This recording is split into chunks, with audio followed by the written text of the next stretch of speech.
Right. Evening. Um, for those of you who don't know me, obviously my name's Sean, and I set up this channel to speak about uh, kind of mental health issues, um,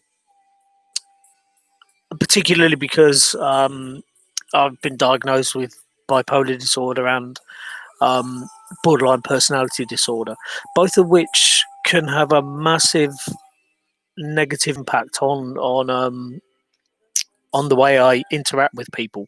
Now, this this video is called Cross Keys Homes, and they're a housing association in the area where I live, and I'm going to tell you a little bit of a story, and I'm going to leave certain bits out, but I'm going to be very open and honest. I moved into this house. Sorry about that. All the it's in a right mess because we're in the middle of redecorating.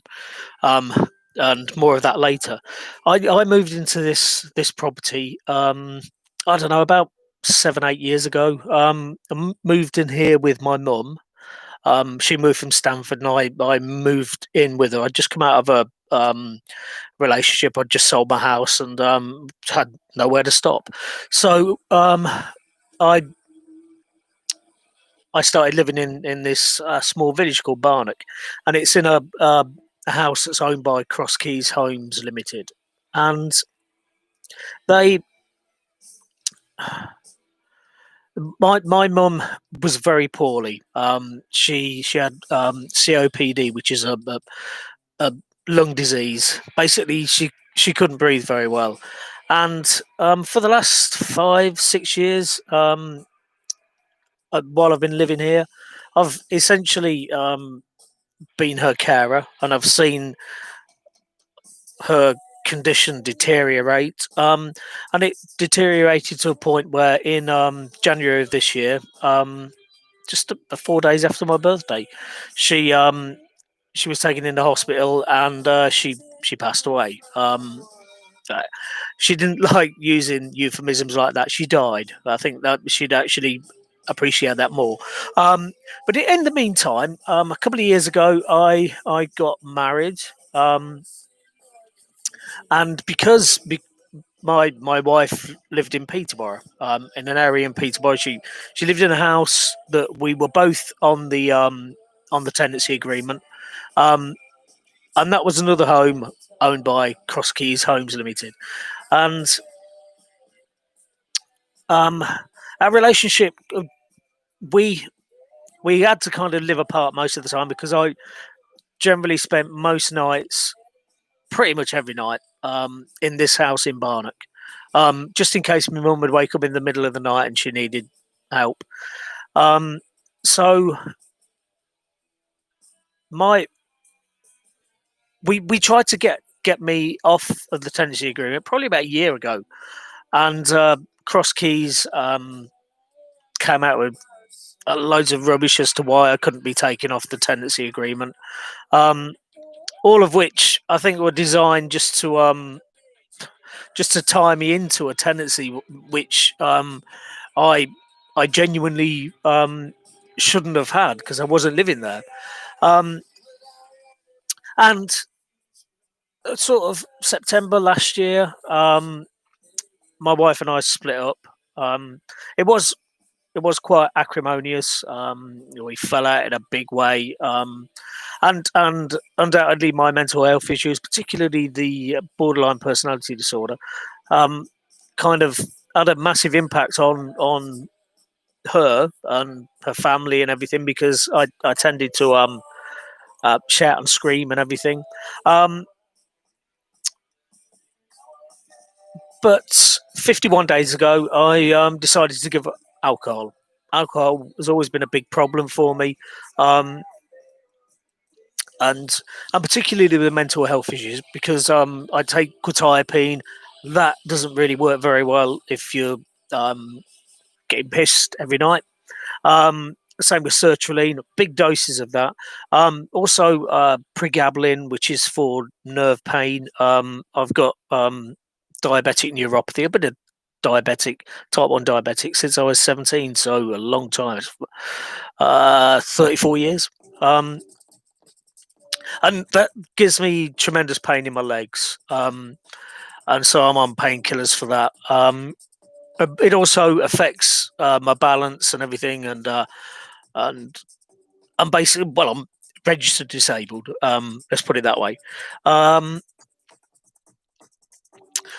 so yeah, 51 days ago, I decided to give up alcohol, and it kind of coincided with me and my wife getting back in touch with one another.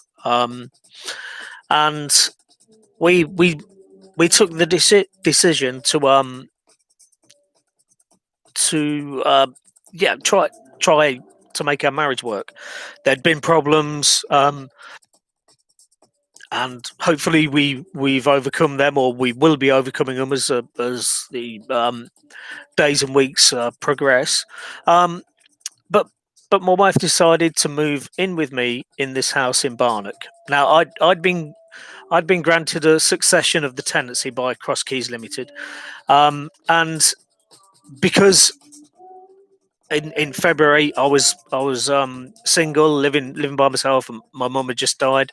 They were going to rehouse me in a 1 bedroom bedsit type place in Barnock, and I was pretty cool with that. You know, it's fine. 2 bedroom house. I don't need a 2 bedroom house. It was going to be a ground floor flat, so I wouldn't have to climb up any stairs or anything like that. Um, so I started packing my stuff. Then the lockdown happened, and then basically I was kind of in limbo, stuck in this house, single in a 2 bedroom house. Um, but like I say, I got back with my wife, and she moved in. And we started to we were talking to Krosky, saying explaining what had happened. You know, my wife wanted to give up the tenancy in Peterborough and wanted to um, you know, come on a tenancy agreement with me. And this property seemed ideal. It's a 2 bedroom house. There's like three of us in the house, um, and the place in Peterborough is a 3 bedroom place. So we'd basically have 1 bedroom spare. So this seems ideal, and also it's got equipment for to help with disability. It's got a stair lift. It's got grab rails in the toilet and the bathroom, um, and because my wife is disabled, that's really beneficial for her. I can't take showers, so I need a bath. So this property has got a shower over the bath. So um, me and my wife I can have a bath, she can have a shower, not at the same time. Um, whereas a property in Preston, it's just a shower. So useless for me because I can't stand up in the shower. Um, so yeah, we were in touch with various different people. I've lost count of the number of people that we spoke to at Cross Keys Homes and explaining the situation. One person said that it would be possible for my wife to come on the tenancy agreement with me at this house in Barnock, but I would have to come off the tenancy agreement for the house in Peterborough. I was still on it for some bizarre reason. Um, and but I wasn't. I couldn't come off it until the lockdown was over because for some strange reason, I would have to go into the office, across Keys offices in Peterborough, and basically sign a document in front of them to say I don't want to be part of that tenancy agreement, um, which is like absurd, absolutely ridiculous. But anyway, yeah, conflicting information from different members of staff that we spoke to. I got a phone call from somebody called Helen, probably a week and a half ago, and she was saying that the succession that I got was only for a tenancy. It wasn't for the tenancy on this house in Barnock. Um, so she was essentially just saying that we'd have to give up this house. Um, so I wrote and complained, or emailed and complained. Um, and in time-honoured fashion for Cross Keys Homes, who are probably one of the worst housing associations I've ever come across, and I used to work with housing associations a few years ago. Um, Finally, I got an email today from somebody called Ali who told me that basically, well, it was essentially you can't stay in this house in Barnock. You you had a succession, but it's for a tenancy, not the tenancy for this house. Um, uh, my wife has a tenancy agreement in place in Peterborough. For some strange reason, I am now off that tenancy, according to this guy in his email. Um, and so the, the solution that he offered in his email was that, bearing in mind that I've got back with my wife, my wife's daughter's stopping here as well. Um, his solution was that my wife and her daughter um, stay at Freston in a three-bedroom house, and I get rehoused as a single person. So that's essentially me getting rehoused in a bedsit somewhere. My wife has to stay in a three-bedroom house, and basically Cross Keys are just completely and utterly ignoring um, all the kind of rules of marriage. When you're married to somebody, well, you should really be living together. Now I rang this guy up, and I confess that I was fuming. This is the thing with my BPD. I just went from 0 to 100 just like that, and I just laid into him. And he ended up putting the phone down on me. Essentially, I kept saying, "What? Well, where are you going to rehouse the three of us? You're going to move us out of this house, but then you've got to rehouse us in another two-bedroom house." He couldn't seem to grasp that. It was like, "Well, you'll get a tenancy agreement for a one-bedroom flat, and your wife will have to move back into the place in Peterborough," which I we were just going round and round in circles, and I got increasingly infuriated, very angry, and I think, well, I must have insulted him because he said he was going to put the phone down on me. Eventually, he did, but at that point, my BPD had gone through the roof. Um, I, and I called the guy back. He didn't answer voicemail. I left him some really insulting message on his phone. Undoubtedly, in this day and age, this woke culture, I'm probably going to get arrested by the police for malicious what do they call it, malicious communications or something, which is like another big waste of fucking money, all because Cross Keys cannot basically I would say that all of the people that we've spoken to, there's been Ali, there's been somebody called Lisa, I think, or Laura, there's been Helen. I can't remember. There's been three or four other people, including. I'll tell you what, Cross Keys get in touch with you as soon as you're late with the rent. If you're basically a couple of hours late, they get in touch with you. They ring you up. So where's their rent? Um, so yeah, I kind of really lost my shit really badly, and this is the thing with borderline personality disorder. Look at me now. I'm like kind of smiling. It took me a while to come down from that high, and when I did, I couldn't remember what I'd said to the guy on the phone, how I'd insulted him to make him put the phone down. I couldn't remember how I really couldn't remember how what I'd actually said in the voicemail that I left. So that might have been some. I think I can recall saying the word penis. I don't know why I would say the word penis in a telephone call about a tenancy agreement, but there you go. Um, and it's just this intransigence that these imbeciles from Cross Keys Homes seem to have. It's like the email that this guy sent me, it was just like it seemed like everything was cut and paste from like a big document that like if you're going to say this, you want to tell the person this, use this paragraph, and it was impersonal. And when I spoke to the guy, like I say, it was just going round and round and round in circles. No, you won't. You can't stay there. You're going to have to move out. What? well, where are we going to go? And one time when I said, where are we going to go, the three of us, he said, well, look at the email. Look at the email. It says you'll get a new tenancy agreement somewhere else, and your wife will have to stay in Peterborough. And I, the imbeciles. That's all I can say. Imbeciles. Are these? I think he was a service manager or something. So you'd think, being a manager, that he. Well, it's unlikely that he slept his way to the top. Let's say, but he must have done something because he had no skills whatsoever. No people skills, no de-escalation skills. Because I imagine uh, housing associations have to deal with angry tenants. For example, the sink in this house is broken. Cross Keys will not replace it. So if if we stay here, I'm probably going to fork out a couple £100 to get a new sink.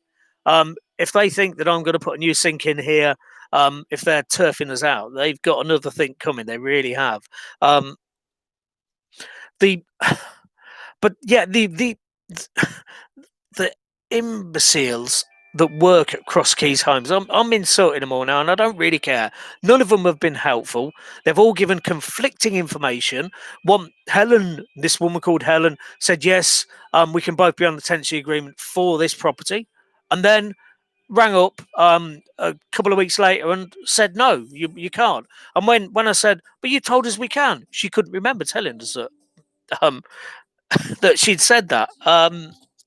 And they try and blame this working from home rubbish. If you can't run your office from remote locations and still keep it, because you when you work in an office environment, um, uh, the people that work there are not all in one tiny little room. They're not all huddled together on basically on one computer. They email one another because if someone's like 5 or 6 offices away, you basically email. Your email is a permanent record. Blah blah blah. So it just beggars belief that Cross Keys Homes are using this excuse. Um, they're also, I saw on their Twitter that they do a lot for mental health issues. Not in my case. Not in my case. I I have a real tendency. Strictly speaking, I shouldn't make phone calls, especially because phone calls that I've felt angry about because I just fly off the handle just like that, like really angry. Um, and the, they've already been informed that I've got these mental health issues. I've informed them verbally and also uh, basically I sent a couple of emails where I've referred to it. Clearly, no one's actually spoke to anybody else to inform them that I've got these mental health issues. Um, but yeah, the these are the choices that me and my wife have. Um, she can move back into a 3 bedroom house in Peterborough um, and just rattle around there with a daughter. Um, and I can move into a 1 bedroom bedsit somewhere. They haven't said where. So as a married couple with with a child, admittedly an adult child, a young adult, we'd end up basically occupying 4 bedrooms when we only need two. So my wife would be in a 3 bedroom house. They'd only be using 2 bedrooms, um, and I'd be using a 1 bedroom in a bedsit. We wouldn't be together as a married couple because apparently Cross Keys don't think that we are married.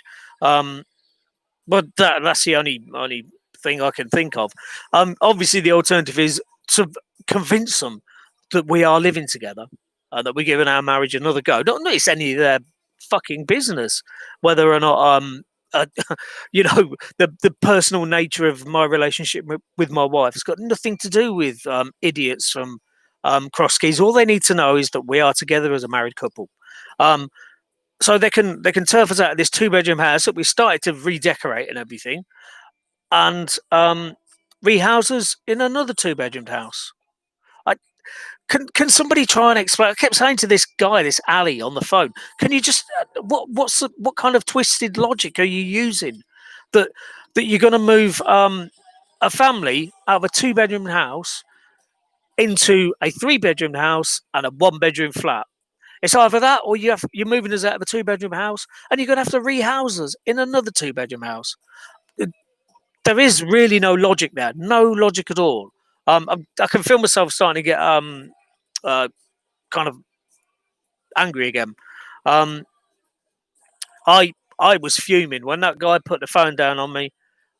Basically, I I punched the desk in front of me. I I literally I was very angry. And see, for me with BPD, it's idiots like that, like this Ali, who's supposedly a service manager. Well, you're not very good at your job, chap, are you?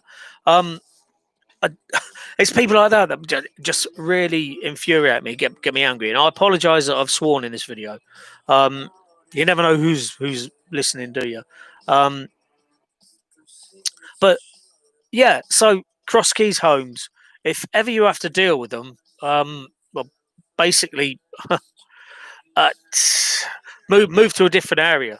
Get a housing association property in a different place other than around Peterborough, because you've got to deal with Cross Keys, and I, I think it's like the lunatics have taken over the asylum. They're just the, they don't even know what they're doing themselves. When you try and bring somebody else into the equation, another member of staff, that just must confuse them for some reason. I don't know. Maybe they are just robots. I don't know. Anyway, I really don't know. I'm really fucking. I'm still fucking angry now. And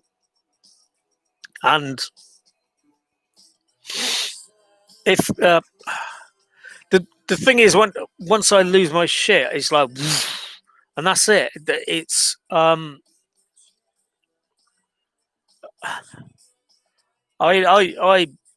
emailed Crosskeys straight after I left the voicemail, and basically tried to explain the situation using words and sentences, um, and like as if I was speaking to a small child, um, pointing out the obvious, pointing out the necessary. Um, but I did apologise to this alley guy for insulting him. Um, the thing is, if you're on the other end of a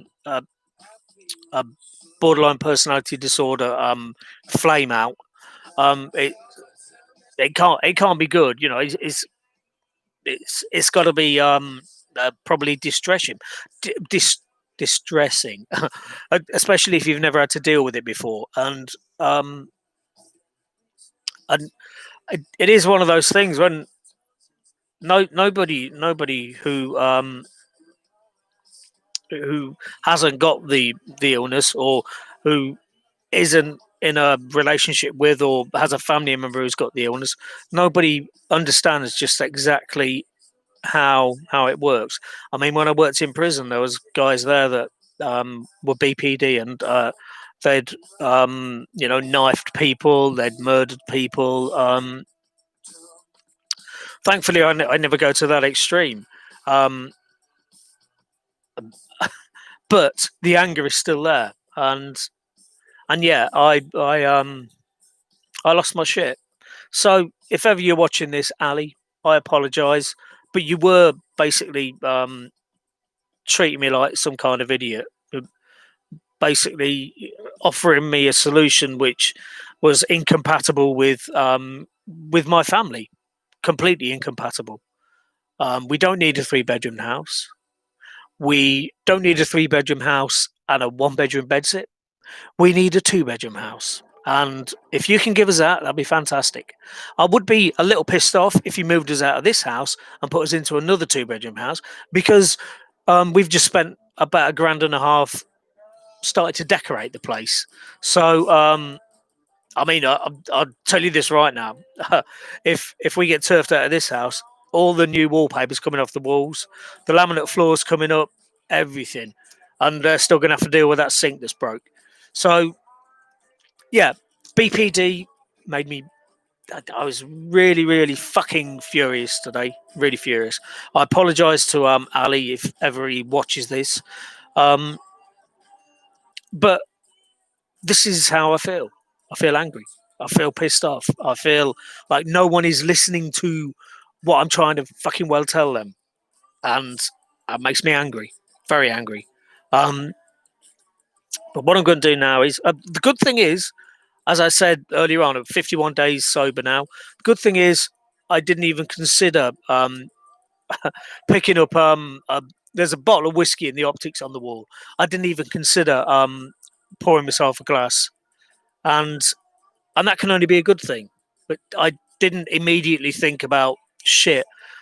This is going to be shit because they're going to move us out of here. They're going to have to rehouse us anyway. I'm going to be like £1,500 lighter in the pocket.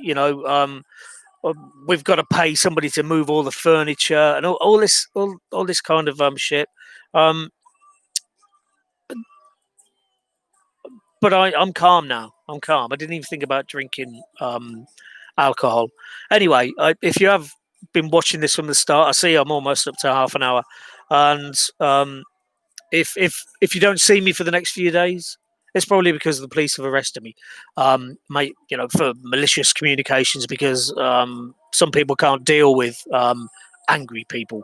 And there's nothing wrong with being angry. I will say that we're entitled to be angry. Everybody is entitled to be angry, and don't let if you got BPD, don't let anybody tell you you can't be angry. Um, you just have to kind of try and keep a rein on it, and yeah, I think all things considered, I coped fairly well. Um, anyway, look, I'm gonna go now. I'm gonna I'll be back online next week. Hopefully, if I'm not in a police cell, I'll be back online discussing the what is it? The eighth week sober. Um, soon I'll be able to get into months. That'll be good. Anyway, look, I'll be back online next Monday. Um, hopefully, I will have some good news. Maybe, maybe not. Maybe I'll have more bad news. Maybe it's going to be a conflict for the next few months. Anyway, thank you for listening, and stay safe. And apologies for the mess. Anyway, stay safe and look after yourself. And I'll see you next week.